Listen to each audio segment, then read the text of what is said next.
sisi viongozi ni wanadamu, ni watu na wanadamu.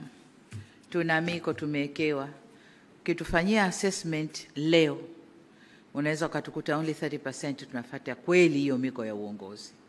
Sasa mna kazi ya kutulea huko na kuangalia ujazaji tu form na kukuleteeni ile tunafanya sana, lakini matendo mengine yetu binafsi huko ni mambo mengine. Kwa hiyo naomba mkasimamie maadili kwenye utumishi wa umma. Tumeharibika leo hii.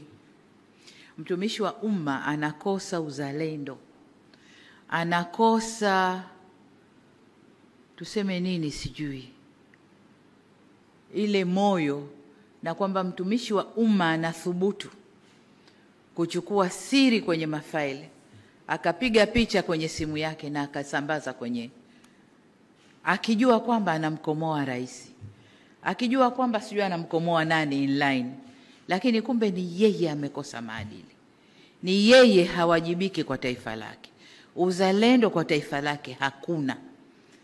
Kwa hiyo hayo ni mambo ambayo yapo. Hilo ni moja, lakini kuna mengi ndani ya utumishi wa umma.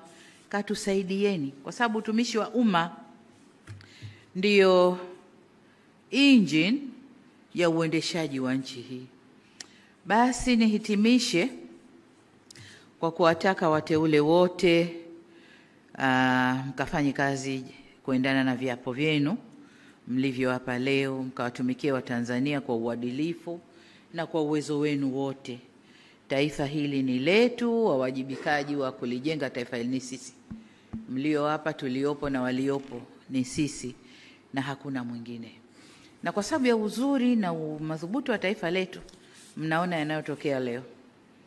Kwamba nchi, watu kutoka kwingine wanataka kuja kuvuruga huku ndani. Sasa hii kazi ya kulinda hilo sio yangu peke yangu, wala sio vyombo vya ulinzi na usalama peke yao, ni sote. Ni sote, kwa sababu wakikosa huku watapita huko, kupita mawizara, mashirika yetu, nani watataka kuingia huko kuvuruga. Naomba mkalinde taifa lenu.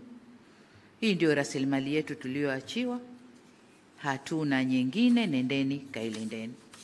Baada ya kusema hayo, niwashukuru sana sana sana na niwatakie kazi njema.